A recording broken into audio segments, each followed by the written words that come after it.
was broadcasting. No.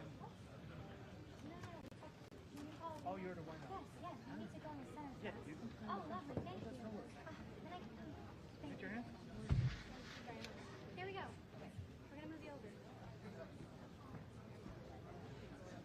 Caroline, we have a second, so let's move the camera.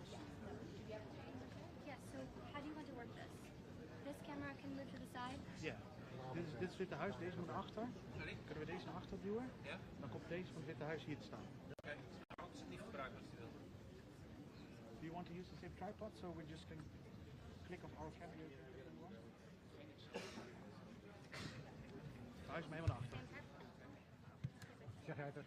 Ik zeg het, komt zo. Even plek gemaakt worden voor Witte Huis.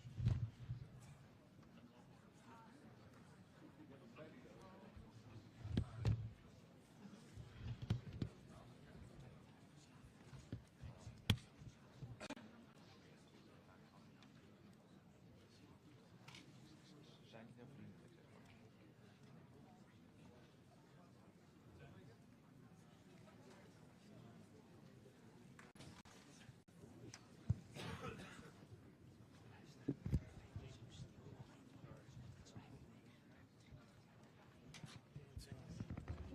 Thank you.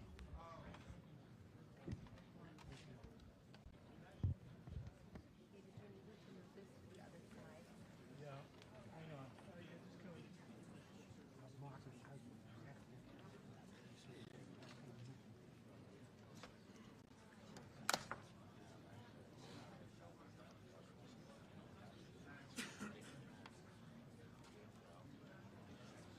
Ja, ik had er wel bij.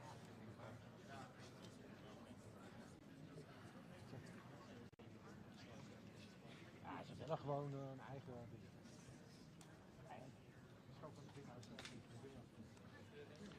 I need power. Is there power? I need power. AC. Is there power back here somewhere? Where?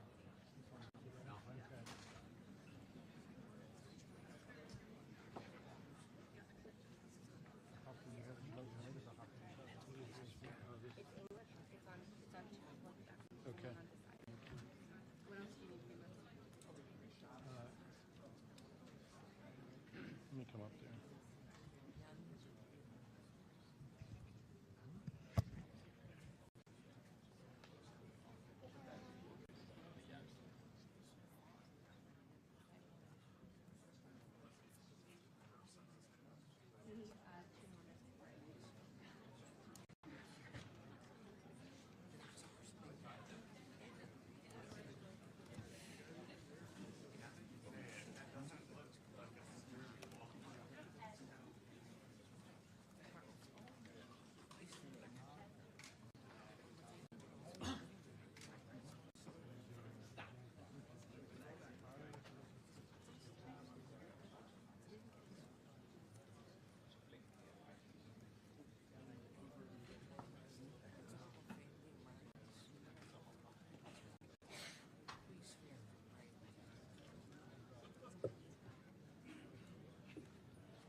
Maakt niet uit.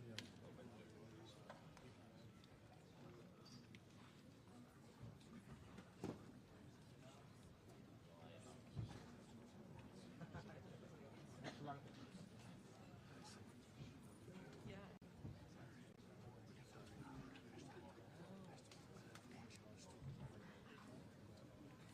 Ja, die zijn ook wel waarschijnlijk voor de Amerikaanse media.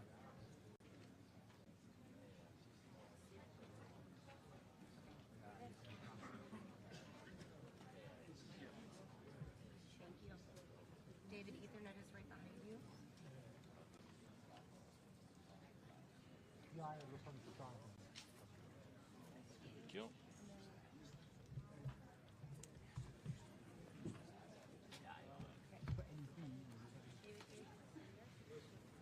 Your pen Dit by zijn your foot. al 6, dan houdt er ook nog één hoog achter.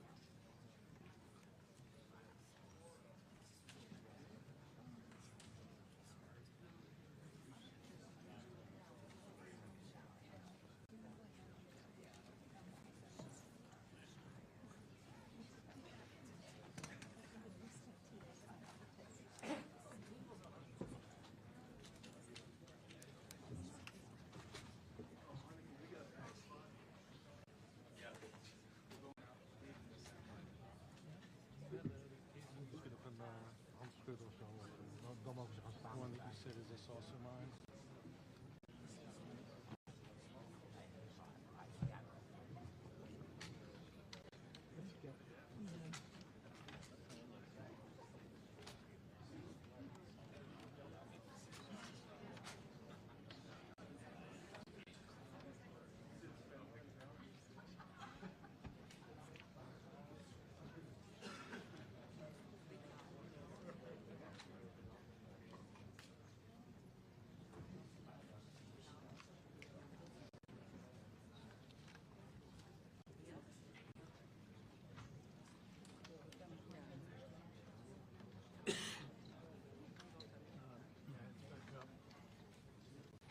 Thank you.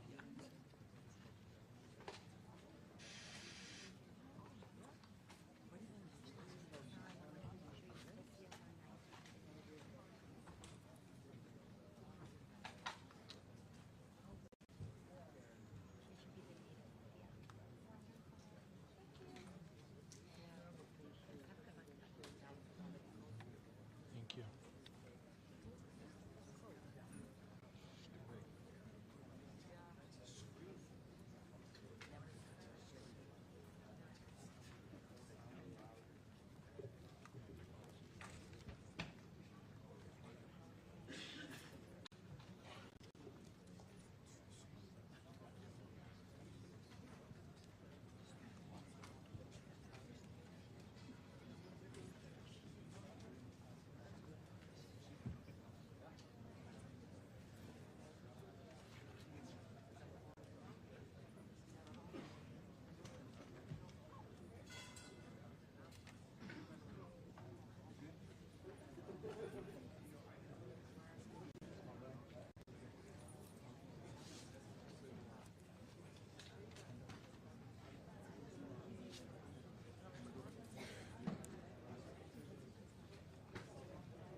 Coffee.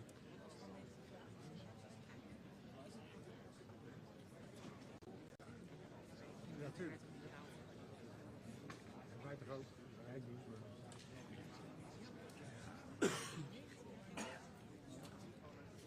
Zeker. Ja.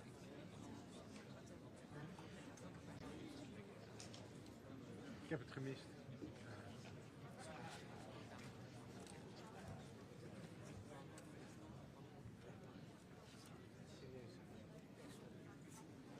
Maar ik kan het echt. Ik weet dat er ook een wordt bepaald. Tuurlijk, dat doet iedereen. Ik zou dat goed willen.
Well, thank you very much. This has been an honor. It was a fairly long trip, but worth it. Tremendous things have been accomplished, as you probably noticed. Listened to a lot of wonderful speeches from the heads of a lot of wonderful countries. But I want to thank you for joining us at the conclusion of a highly productive NATO summit in the Netherlands. I want to thank them for the royal treatment they've given us. Couldn't have been nicer. And it's a beautiful country, really a beautiful country. Coming in, I saw the most beautiful trees. In fact, I want to bring some back with me. I want to also thank, I had breakfast this morning with the King and Queen, and they're incredible people. I said, you're central casting. Beautiful people, great people, big, beautiful heart. And I enjoyed that. And also NATO Secretary General Mark Rutte, who's been terrific. He's been a friend of mine. Used to be right here running this wonderful country. Now he's the NATO Secretary General. He's doing a fantastic job. And the Prime Minister, we appreciate everything you've done. And as you know, last weekend, the United States successfully carried out a massive precision strike on Iran's nuclear enrichment facilities, and it was very, very successful. It was called obliteration. No other military on earth could have done it, and now this incredible exercise of American strength has paved the way for peace with a historic ceasefire agreement late Monday, and we call it the 12-day war. Spoke to a few people. I guess that just sounded like the right name. It was a 12-day war. And we think it's over. I don't think they're going to be going back at each other. I don't think so. Not only have we dealt decisively with the critical threat of Iran's nuclear program, which was what I wanted. I said, Iran cannot have a nuclear weapon. I've said that for 15 years, long before I decided to do the political thing. But we've also reasserted the credibility of American deterrence, which is like no other. The people at NATO said there's never been anything. You know, I rebuilt the entire military during my first term. And we have a great military. We have great generals. I got to know the good ones and the bad ones. We kept the good ones. Over the past 2 days, I was honored to participate in the NATO leaders meeting and also had extremely good individual discussions with the King and the Queen, Secretary General Rutte, and the Prime Minister. Great discussions. Very knowledgeable people. Major focus of our conversations at the summit was the need for other NATO members to take up the burden of the defense of Europe, and that included the financial burden. As you know, it was 2%, and we got it up to 5%. And they said, a couple of them came up to me. One in particular said, sir, we've been trying to get it up to 3% for 20 years, and we haven't been able, and you got it up to 5%. So they're going to be, most of them, I guess almost all of them, are going to be contributing now 5%, a number that people are surprised at, but you need it today. The United States accounts for 2/3 of all NATO defense spending. And since I began pushing for additional commitments in 2017, believe it or not, our allies have increased spending by $700 billion. I said to people, you don't have any money, and a lot of them weren't paying. And so I started the process, and I picked it up as soon as I got back, which is 6 months ago. And following my election last November, almost all have accelerated plans to reach the 2%, 3%, 4%, and then ultimately, very quickly, 5%. And all of this is going to be done very quickly, almost immediately. You probably know this as well as I do. I'm sure they've been talking about it. It's really been a big focus. In a very historic milestone this week, the NATO allies committed to dramatically increase their defense spending to that 5% of GDP, something that no one really thought possible. And they said, you did it, sir, you did it. Well, I don't know if I did it, but I think I did. This will be known as the Hague Defense Commitment, which is pretty good, pretty appropriate. When the allies reach this number, it will add more than $1 trillion a year.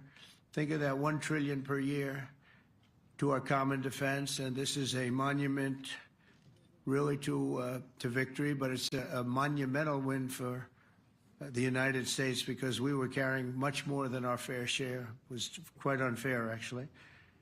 But this is a big win for Europe and for actually Western civilization.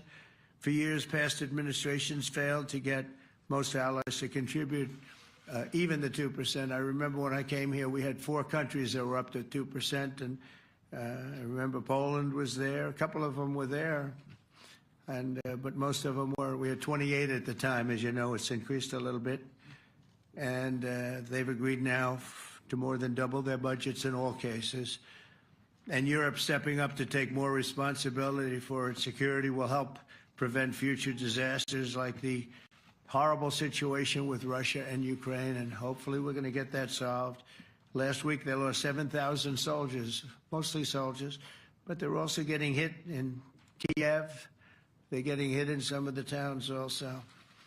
And that means life. Life is disappearing also in the cities and towns. Should have never happened, would have never happened if I was president. I said it 1,000 times, and it never did happen. It's never even thought about. But it's vital that this additional money be spent on very serious military hardware, not bureaucracy, and hopefully that hardware is going to be made in America because we have the best hardware in the world. You saw that where 14 missiles were shot at us the other day. And they were very nice. They gave us warning. They said, we're going to shoot them. Is 1 o'clock okay? They said, it's fine. And everybody was emptied off the base, so they couldn't get hurt except for the gunners. They call them the gunners. And out of 14 high-end missiles that were shot at the base in Qatar, all 14, as you know, were shot down by our equipment. Amazing stuff. Amazing that they can do. It's like shooting a bullet with a bullet. It's the same thing if you think about it. 14 out of 14, and they weren't even that surprised. I said, do you do that well often? They say, we pretty much do, sir. The Ukraine crisis has also highlighted the urgency of rebuilding our defense industrial base, both in the United States and among the allied nations. We cannot afford to be dependent on foreign adversaries for critical minerals. And as you know, we made a deal with Ukraine to take a vast amount of the land they have for minerals. We need it. And once again, I want to thank all of the people in the Netherlands, incredible people. It's a great place. And all of the NATO allies for the tremendous summit that we just had. A letter just came in, and a statement came in from the Atomic Energy Commission of Israel. And I just wanted, this is an official letter, and they're very serious people, as you know. The devastating U.S. strike on Fordo destroyed the site's critical infrastructure and rendered the enrichment facility totally inoperable. It was devastated. We assess that the American strikes on Iran's nuclear facilities has set back Iran's ability to develop nuclear weapons for many years to come. This achievement can continue indefinitely if Iran does not get access to nuclear material, which it won't. It's so sad that that whole thing had to go.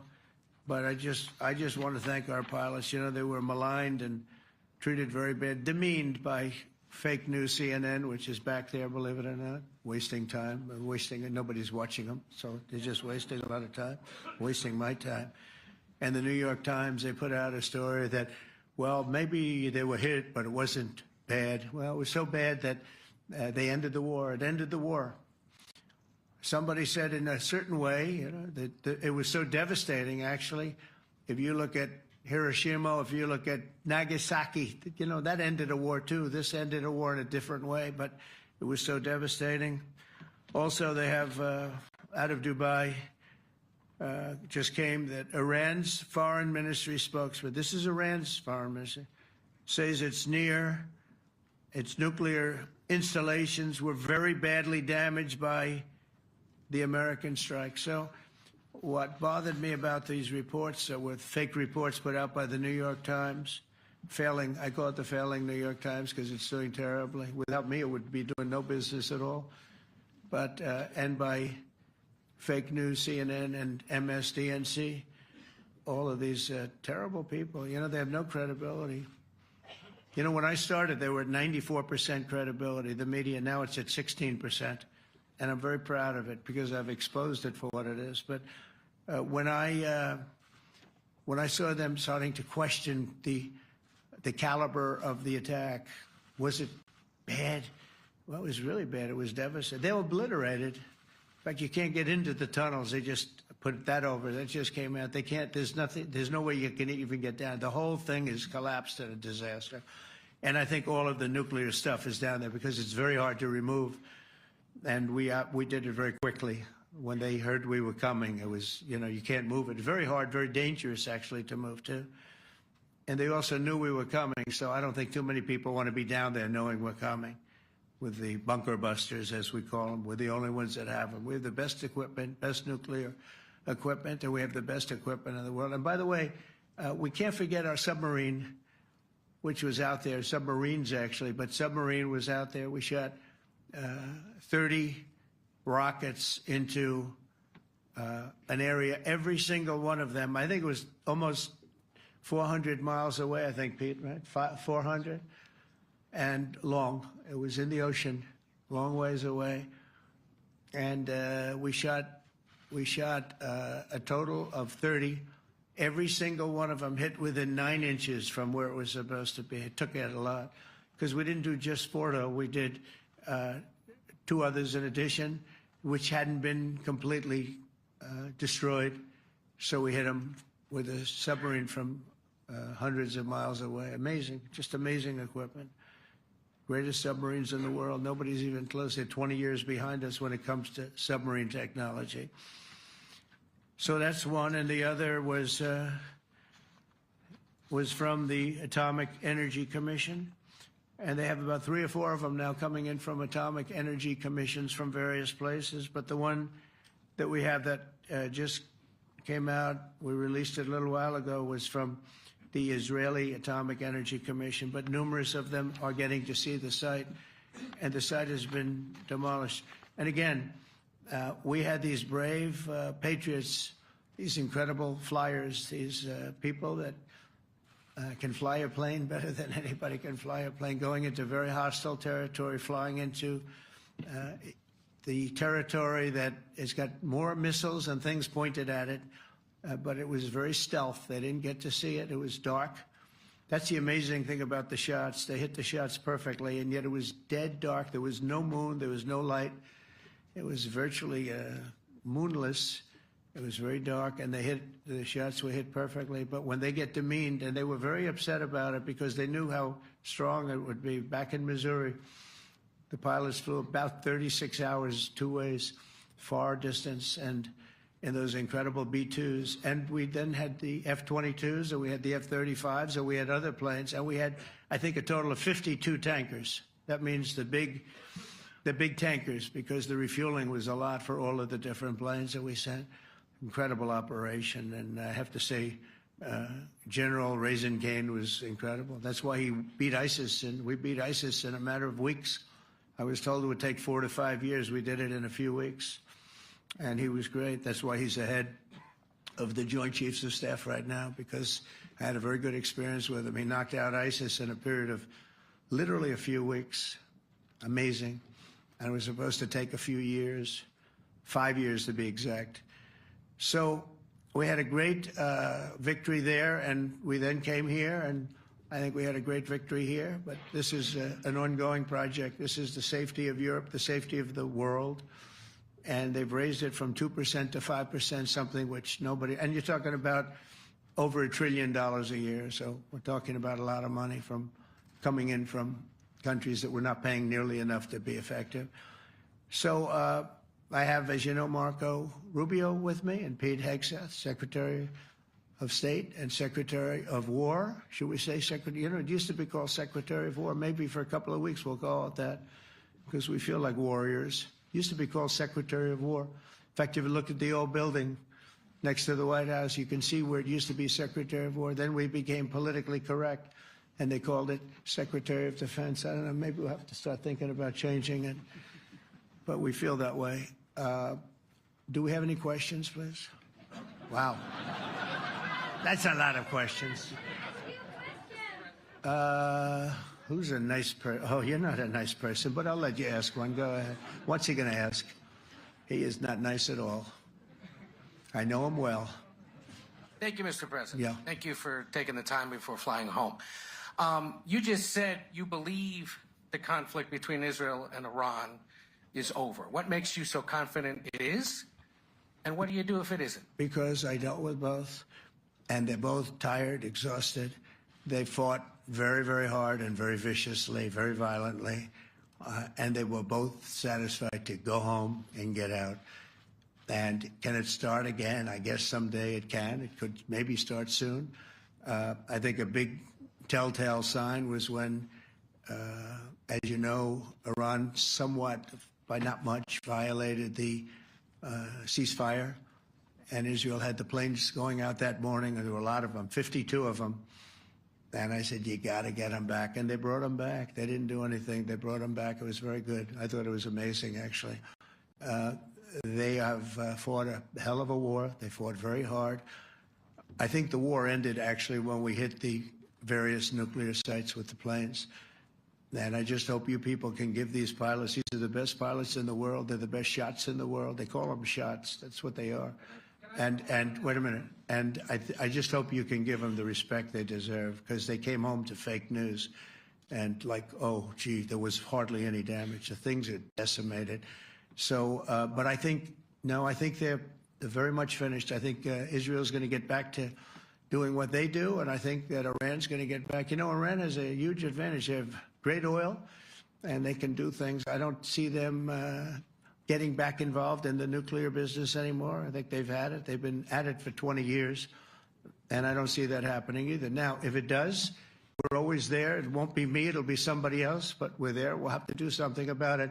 Yes, please, go ahead. Go ahead.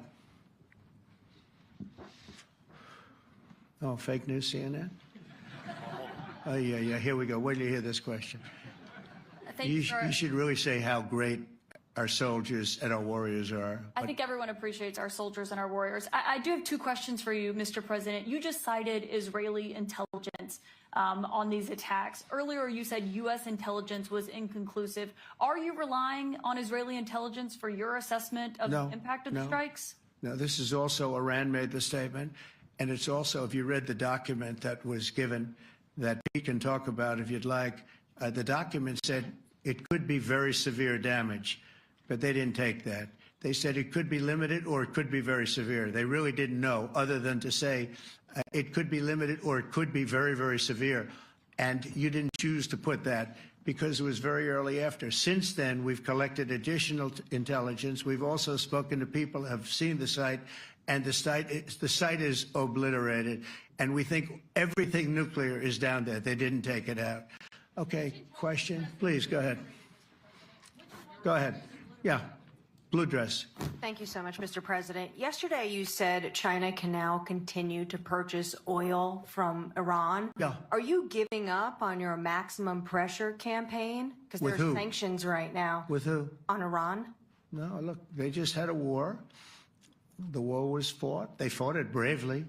I'm not giving up. They're in the oil business. I mean, I could stop it if I wanted. I could sell China the oil myself. I don't want to do that.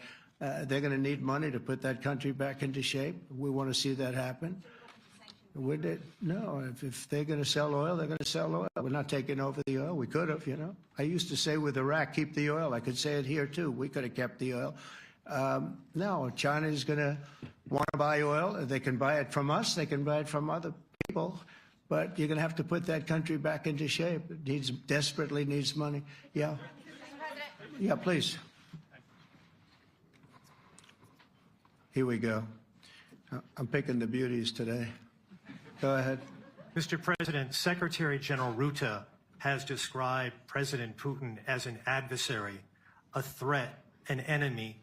Do you view him the same way? And in addition to that, you mentioned General Kane, your chief of staff, the chairman of the Joint Chiefs of Staff. General Kane. Yes. He has said that Mr. Putin has territorial ambitions beyond Ukraine. Do you view that in the same way? Possible. I mean, it's possible. I know one thing. He'd like to settle. He'd like to get out of this thing. It's a mess for him. He called the other day. He said, "Can I help you with Iran?" I said, "No, you can help me with Russia." Because, you know, in the last few weeks, we took care of India and Pakistan, Kosovo, Serbia. I think on Friday we have coming in, the Congo is coming in, and Rwanda is coming in. That was a vicious war that went on, a machete war, heads chopped off all over Africa. They're coming in. We did 2 others in addition to that. Nobody's ever done anything like this. No, I consider him a person that's, I think, been misguided. I'm very surprised, actually. I thought we would have had that settled easy. I've settled 4 of them in the meantime. But he did call up, and he said, you know, he's close to Iran. He'd like to help us get a settlement. I said, no, you help me get a settlement with you, with Russia. And I think we're going to be doing that, too. Yeah, please. Go ahead, please. Thank you, Mr. President. You've made clear your position on what impact the strikes had. I wanted to ask you what is next with Iran. For instance, is there any indication from U.S. intelligence that Iran was able to move any material? No, just the opposite. We think we hit them so hard and so fast they didn't get to move. And if you knew about that material, it's very hard and very dangerous to move. It's called, in many people, they call it dust, but it's very, very heavy. It's very, very hard to move. And they were way down. You know, they're 30 stories down. They're literally 30, 35 stories down underground. You think you got it all? Oh, yeah, we think we got it. We think it's covered with granite, concrete, and steel. Can I ask you, are you interested in restarting negotiations with Iran? And if so, have they received? So our people, Marco could answer this, but our people are not, I'm not. The way I look at it, they fought, the war's done, and, you know, I could get a statement that they're not going to go nuclear. We're probably going to ask for that, but they're not going to be doing it. But they're not going to be doing it anyway. They've had it. They've had it. Now, maybe someday in the future we'll want that. But I've asked Marco, do you want to draw, I just asked him the question as we were walking on the stage, do you want to draw up a little agreement for them to sign? Because I think we can get them to sign it. I don't think it's necessary. Marco, do you want to talk about that, please? Well, Mr. President, I think President Trump has shown a willingness to meet and talk to anybody in the world who's interested in peace. I don't know of any president that's been as willing as he has to meet with anyone and talk about peace. We'd love to have peaceful relations with any country in the world. And so obviously that'll depend on Iran's willingness not just to engage in peace, but to negotiate directly with the United States, not through some third country or fourth country process. But I know of no president, probably in our modern history, that's sought peace more than President Trump has. Sounds like the door is open, but you're in no rush. Is that right? Sounds like the door is open. But I'll tell you what, look, we're going to talk to them next week with Iran. We may sign an agreement. I don't know. To me, I don't think it's that necessary. I mean, they had a war, they fought. Now they're going back to their world. I don't care if I have an agreement or not. The only thing we'd be asking for is what we were asking for before about we want no nuclear, but we destroyed the nuclear. In other words, that's destroyed. I said Iran will not have nuclear. Well, we blew it up. It's blown up to kingdom come. And so I don't feel very strongly about it. If we got a document, wouldn't be bad. We're going to meet with them, actually. We're going to meet with them. Yeah.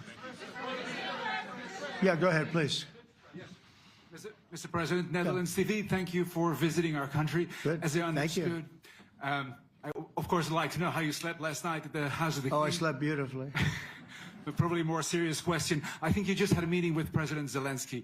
Did you discuss any ceasefire in this Russo-Ukrainian? No.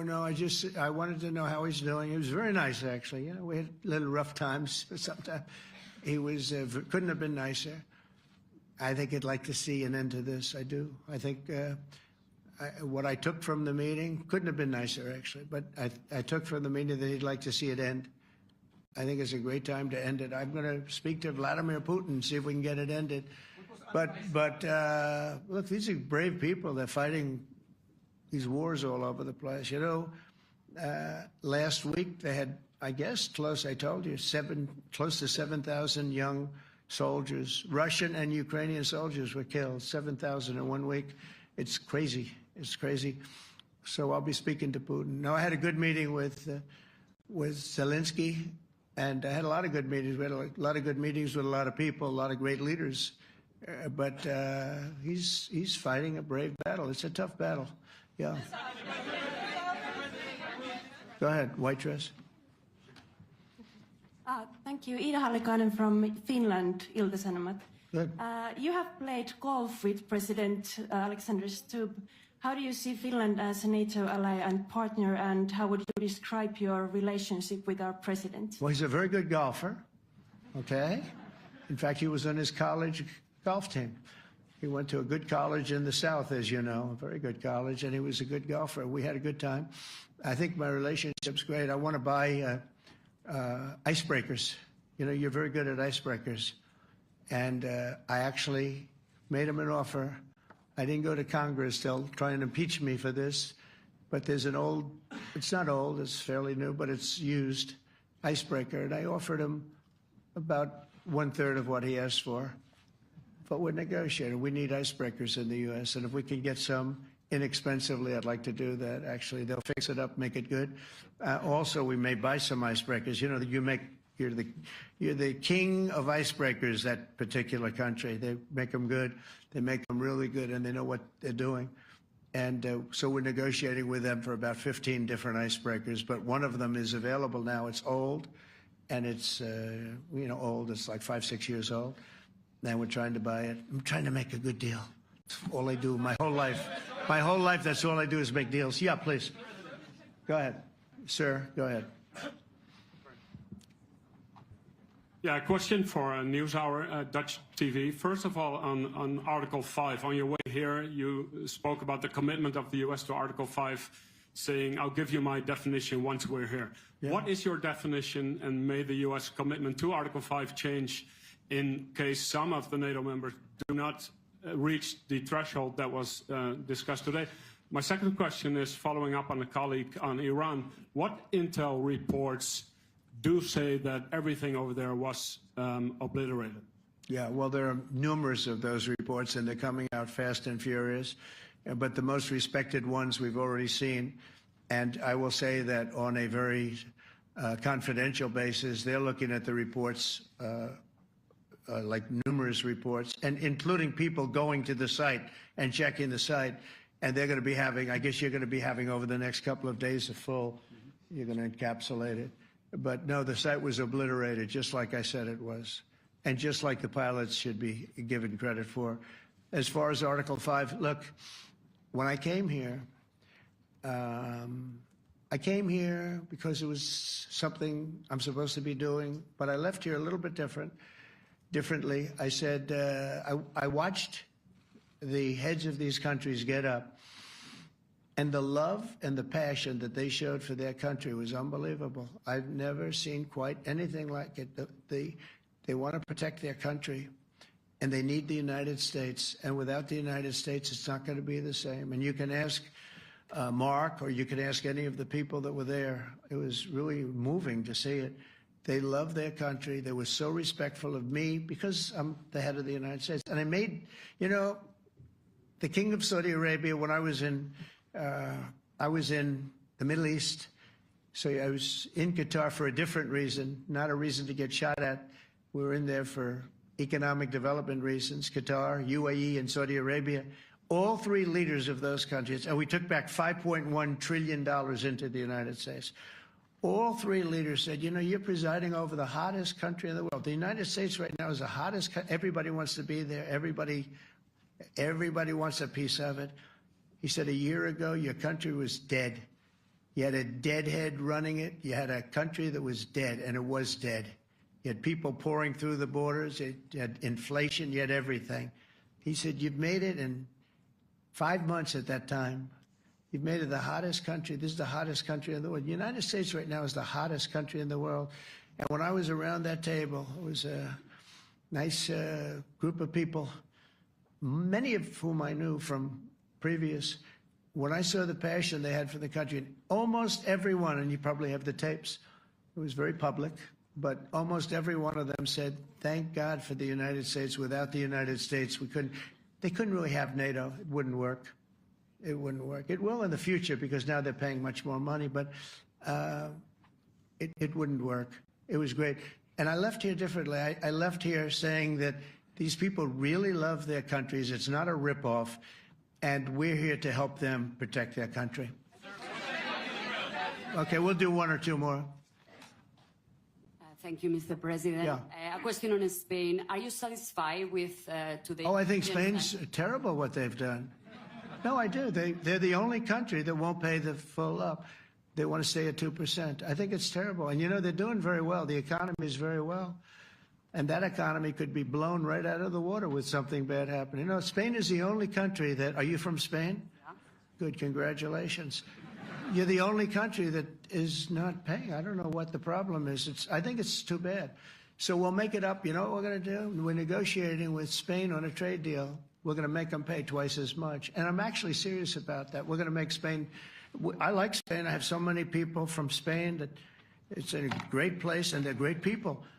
But Spain is the only country out of all of the countries that refuses to pay. And, you know, so they want a little bit of a free ride. But they'll have to pay it back to us on trade because I'm not going to let that happen. It's unfair. It's unfair to NATO. All right, sir, please. Go ahead, right in the back. Yeah, you, tall one. The tall man. Mr. President, Johannes Petra from Austrian National Television. How are you? You once said that you would end the Ukraine war in 24 hours. You later said that sarcastically. Well, of course it was sarcastic. But you've now been in office for 5 months and 5 days. Why have you not been able to end the Ukraine war? Because it's more difficult than people would have any idea. Vladimir Putin has been more difficult. Frankly, I had some problems with Zelensky. You may have read about him. And it's been more difficult than other wars. I mean, look, we just ended a war in 12 days that was simmering for 30 years, frankly. We ended Rwanda and the Congo. It's coming to sign the documents. We've already signed basic documents, but they're coming, I think, to the White House on Friday. We ended Serbia was going to go at it. But maybe the most important of all, India and Pakistan. And that wasn't whether or not they may someday have nukes like we're talking about in the Middle East, like we're talking about with Israel and Iran. This is they have nuclear weapons. I ended that with a series of phone calls on trade. I said, look, if you're going to go fighting each other, it was getting very bad. You know how bad that last attack was. It was really bad.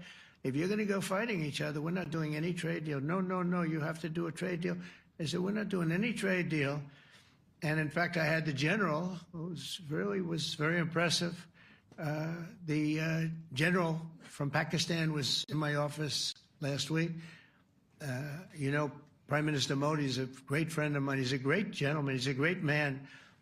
And I got them to reason. I said, we're not doing a trade deal if you're going to fight. And if you're going to fight each other, we're not doing a trade deal. And you know what? They said, no, I want to do the trade deal. We stopped the nuclear war. Go ahead. Go ahead, Jeff. Here's another beauty, Jeff. He's a beauty, all right. Go ahead. Mr. President, to follow up on Ukraine, will the United States contribute any more money to Ukraine's defense this year to the $5 billion that allies are giving? And one question, you had another meeting with the Dutch opposition leader, Mr. Wilders. Can you tell us about that meeting? And are you upset about his anti-Muslim stance? I'm not upset about it. It's just his view. He's unhappy with the way things are going in this country and various countries. He was an opposition leader. And I was asked to meet with the opposition leader by the people that are running. I think they have some deal where if you have a meeting, you're supposed to meet with an opposition leader. I said, that's strange. We don't do that. But I met with I didn't know him. He seemed like a very nice guy, but he's in opposition to the current people, and that was set up by the current people. So I assume when I met with the Prime Minister, you're supposed to meet with the opposition. We'll have to try that sometime in our country. Let's not do it. But I thought he was very good. As far as money going, we'll see what happens. There's a lot of spirit. Look, Vladimir Putin really has to end that war. People are dying at levels that people haven't seen before for a long time. Go ahead. Go ahead. White shirt. Oh, she's all excited. So, BBC News Ukrainian. Where are you from? I'm from Ukraine. Oh, so my wow. question to you is whether or not the U.S. is ready to sell anti-air missile systems Patriot to Ukraine. We know that Russia has been pounding Ukraine really heavily right now. Are you living yourself now in Ukraine? My husband is there. Wow. And I can see you're very, it's amazing. And me with the kids, I'm in Warsaw actually, because he wanted me to be. Is your husband a soldier? No? He's. He's there now? Yeah. Wow. That's rough stuff, right? That's tough. And you're living here? In Warsaw. And you're a reporter? I am. Good. So let me just tell you, they do want to have the missiles, okay, as they call them, the Patriots. And we're going to see if we can make some available, They're very hard to get. We need them too. We were supplying them to Israel, and they're very effective, 100% effective. Hard to believe how effective. And they do want that more than any other thing, as you probably know. That's a very good question, and I wish you a lot of luck. I mean, I can see it's very upsetting to you. So say hello to your husband, okay? Thank you. Go ahead. Thank you. Thank you, Mr. President. You were criticizing... Where are you from? Bloomberg News. Oh, Bloomberg. That's wonderful.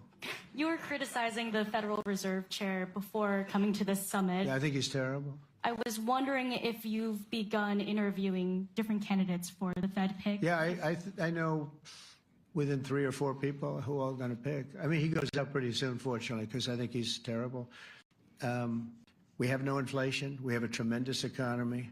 Hundreds of billions of dollars of tariff money is pouring in. Factories are being built because they don't want to pay the tariffs, so they're building them all over the country. I think we're close to $15 trillion. I told you $5.1 trillion from the Middle East alone, but of investment money coming in. There's never been anything like that in the history of our country. But we have no inflation. And we have borrowing because Biden, stupidly, they did short-term debt. So we have borrowing coming up. And, we'll go 10 years, maybe longer, maybe shorter, but we'll go a long period of time when we do the debt. And because of him, because of this guy, we will have to pay for years. We'll be paying for him.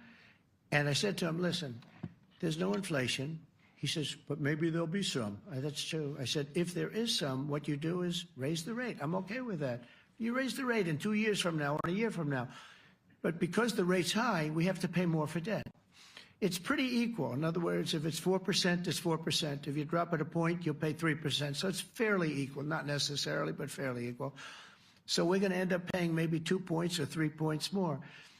3 points would be about $900 billion a year because of this very average mentally person. He's an average mentally person. I'd say low in terms of what he does, low.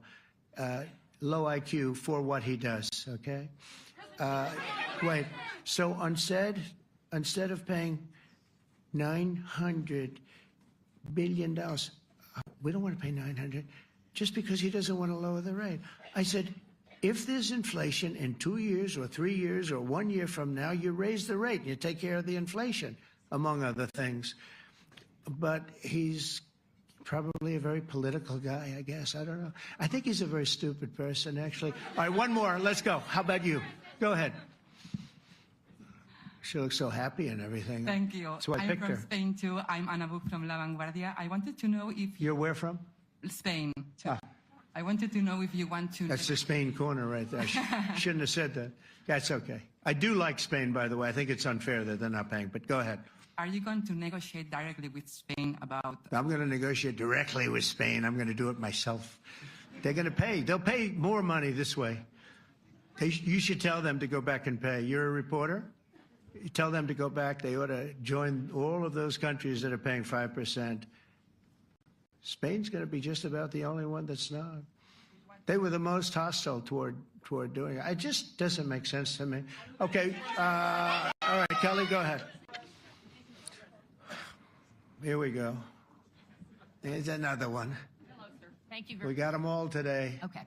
So, Mr. President, you talked about expecting some on-the-ground assessments at Fordo and other sites. Now Is that Israeli and U.S.? It's been obliterated, Kelly. What is your message then, sir, to the intelligence community when they present reports? You're not disputing the DIA report. You're just... They presented a report that wasn't finished. We're talking about something that took place 3 days ago. I understand that. The report was done 2 days ago. Wait a minute. Yes. They didn't see it. All they can do is take a guess. Now, if you take a look at the pictures, if you take a look how it's all blackened, you know the fire and brimstone is all underground because it's granite and it's all underground. You don't show it. But even there, with all of that being said, the whole area for 75 yards around the hole where it hit is black with fire. The group that's run by this gentleman, in fact, you may want to talk about it for a second because we're going to issue a report. And I think it's not even a very exciting report at this point. It's been obliterated, totally obliterated. And they did a report, but it was like, if you look at the dates, it's just a few days after it happened. Sir. So they didn't see it. They said it may be very severe. Understood. Go ahead. Do you have a message for the intelligence community, though, in terms of unvarnished information getting to you, that it's not... I don't really have a message. I would say issue the report when you know what happened. I wouldn't say that it could be severe or maybe not. They use the word severe. It could be severe or maybe it's not.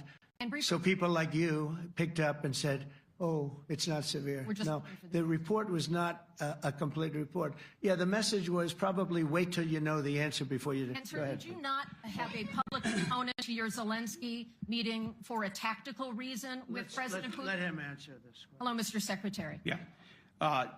There's a reason the president calls out fake news for what it is.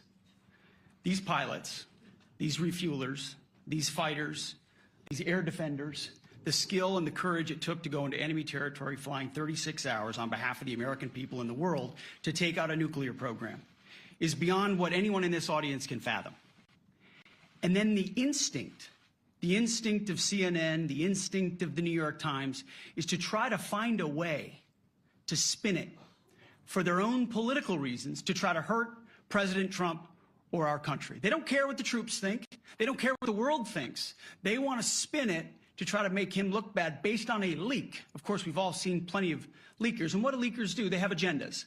And what do? Do they share the whole information or just the part that they want to introduce? And when they introduce that preliminary report that's deemed to be a low assessment, you know what a low assessment means? Low confidence in the data in that report. And why is there low confidence? Because all of the evidence of what was just bombed by 12 30,000-pound bombs is buried under a mountain, devastated and obliterated. So if you want to make an assessment of what happened at Fordo, you better get a big shovel and go really deep because Iran's nuclear program is obliterated. And somebody somewhere is trying to leak something to say, oh, with low confidence, we think maybe it's moderate. Those that dropped the bombs precisely in the right place know exactly what happened when that exploded. And you know who else knows? Iran. That's why they came to the table right away, because their nuclear capabilities have been set back beyond what they thought were possible because of the courage of a commander-in-chief who led our troops, despite what the fake news wants to say. But you're not disputing the report said what it said, even though it was initial.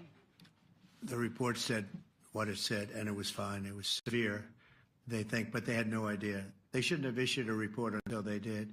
But we've gotten the information. I think Pete said it better than you can say it.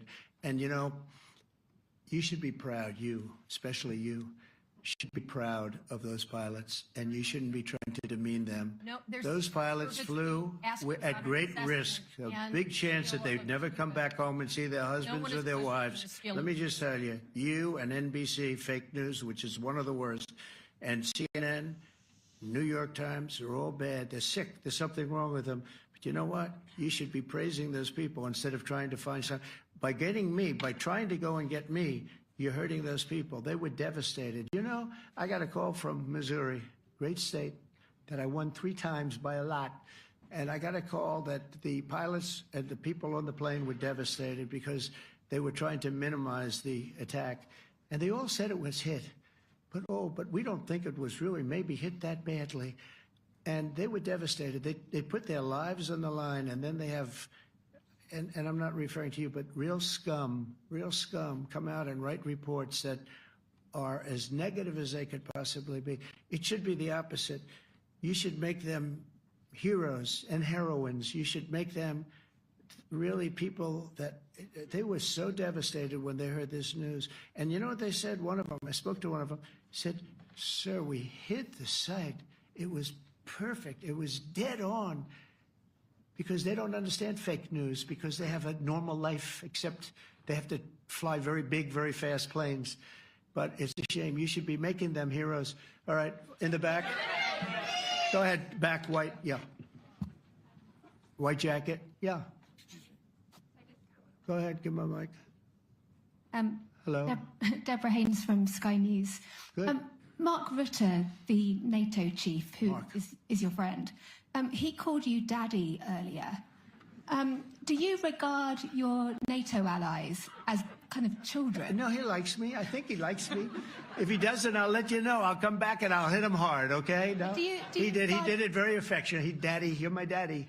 Do you regard your NATO allies, though, as kind of like children, and they're obviously listening to you and they're spending more, and you're obviously appreciative of that, but do you hope that actually they're going to be able to defend themselves, defend Europe on their own? I think they need help a little bit at the beginning, and I think they'll be able to, and I think they're going to remember this day. And this was a big day for NATO. You know, this was a very big day. They took it. One of the gentlemen said, "You know what? We've been trying to raise money raise the rate for 30 years," he said, 20 years, from almost the beginning. And he's been there for a long time. He said, "Until you came along, it never happened. What you did is amazing." It's been sort of an amazing day for a lot of reasons, but also for that. Yeah, go ahead. Do you think they can do it without you, though, in the future? Can they do it without Well, ask Mark. I mean, you have to ask Mark, okay? So we're heading back. We're heading back. I want to thank these two gentlemen behind me. They're incredible people, both of them. They've done a fantastic job. And Susie's in the front, and she's done great. And Monica, thank you very much. It was quite an exciting time. And we're going to be heading back. We'll be back soon, and we'll see you in Washington, D.C. Remember this, we have the hottest country anywhere in the world. Thank you very much, everybody. Thank you.